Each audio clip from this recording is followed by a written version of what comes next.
जय माता दी मित्रों, आप सभी का मेरे इस चैनल भक्ति द्वार में फिर से स्वागत है। आज हम एक ऐसी कथा के बारे में बात करेंगे। एक ऐसी कथा के बारे में मैं आप लोगों को आज बताने जा रही हूँ, जो कथा वैसे तो सभी लोग जानते हैं, लेकिन इसका माहात्म्य बहुत कम ही लोग समझते हैं। अक्सर हम जब वैष्णो देवी दर्शन करने के लिए जाते हैं तो हम ये देखते हैं कि माता रानी के भवन में दर्शन करने के बाद हम भैरवनाथ जी का दर्शन करने जाते हैं।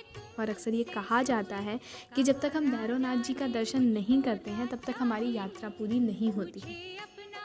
ऐसा क्या है कि भैरवनाथ जी का दर्शन करने के बिना यात्रा पूरी नहीं होती? इसके पीछे की जो कहानी है वो मैं आज आप लोगों को बताने जा रही हूँ।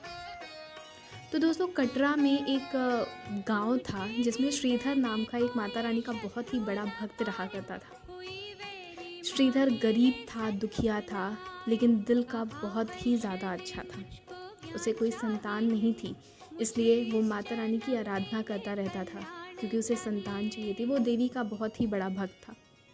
एक दिन नवरात्रि का समय चल रहा था और माता रानी श्रीधर के सपने में आई थी। श्रीधर माता रानी का व्रत रखा हुआ था और माता रानी श्रीधर के सपने में आई थी कि तुम व्रत के बाद जिस दिन व्रत ख़त्म होने वाला होता है उस दिन 9 कन्याओं को अपने घर में बुलाओ और उनको भोजन कराओ। श्रीधर ने माता रानी के सपने में जो माता रानी ने उसे आदेश दिया था उसका पालन किया और 9 कन्याओं को बुलाकर उसने भोजन कराया। 9 कन्याओं में जो सबसे मेन देवी थी वो माता रानी स्वयं आई थी। जब कन्याएं चली गईं सारी खाना खाने के बाद तो माता रानी वहाँ रुक गई और माता रानी ने श्रीधर से बोला कि तुम्हारा व्रत तभी पूर्ण होगा जब तुम पूरे गांव को भंडारा खिलाओगे। श्रीधर गरीब था, उसे लगा कि मैं इतने सारे लोगों को भंडारा कैसे खिला पाऊंगा, लेकिन फिर भी क्योंकि माता रानी ने उन्हें कहा था और वो माता रानी पे उनका पूरा अडिग विश्वास था, इसलिए उन्होंने भंडारे का आयोजन किया। पूरे गांव भर को बुलावा दिया गया और इस भंडारे का, और साथ ही साथ भैरवनाथ को भी बुलाया गया क्योंकि वो वहाँ के पंडित थे। जब पूरा गांव श्रीधर के घर पे भंडारा करने के लिए आया तो भैरवनाथ भी वहाँ आए। लोगों को सबको बैठने की जगह दी गई, सबको खाना दिया गया। माता रानी ने खुद सबको खाना परोसा और उसके बाद जब वो भैरवनाथ के पास गई तो भैरवनाथ ने उससे माता रानी से मांस मदिरा मांगा। माता रानी ने उनसे कहा कि ये एक ब्राह्मण का घर है, ब्राह्मण के घर के भंडारे में ये सब कुछ आपको नहीं मिलेगा। पर भैरवनाथ जिद पर अड़ गया।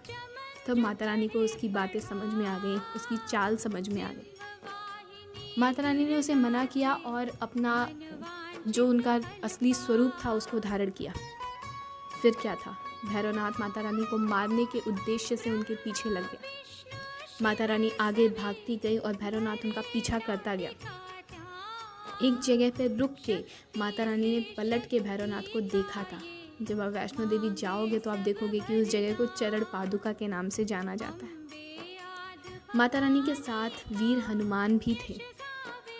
एक जगह पे जाके माता रानी को प्यास लगी और उन्हें अपने बाल धुलने थे, तो हनुमान जी ने अपने तीर से एक गंगा निकाली जिसे बाढ़ गंगा के नाम से जाना जाता है। उस बाढ़ गंगा में माता रानी ने अपनी प्यास बुझाई और साथ ही साथ अपने बालों को धुला। इसलिए वहाँ का महात्म्य है कि हम जब भी वैष्णो देवी बाढ़ गंगा के दर्शन करते हैं तो हम ज़रूर अपने बालों को वहाँ धुलते हैं।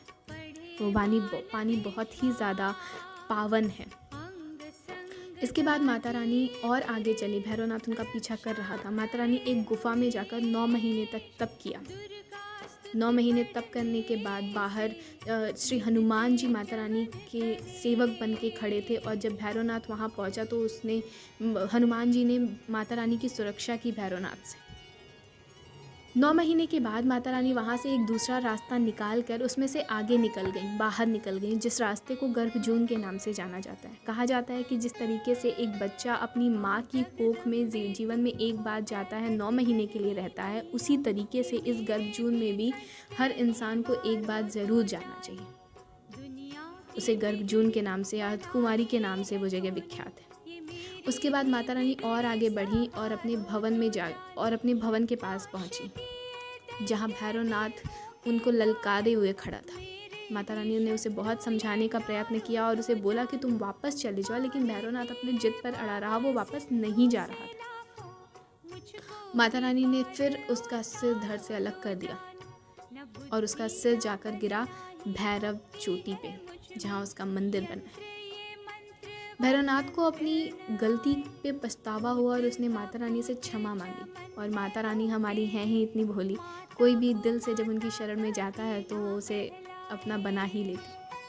माता रानी ने उसे माफ़ कर दिया और कहा कि आज के बाद जो भी मेरा दर्शन करने मेरे मंदिर आएगा, वो जब तक भैरवनाथ का दर्शन नहीं करेगा तब तक उसकी यात्रा पूरी नहीं हो।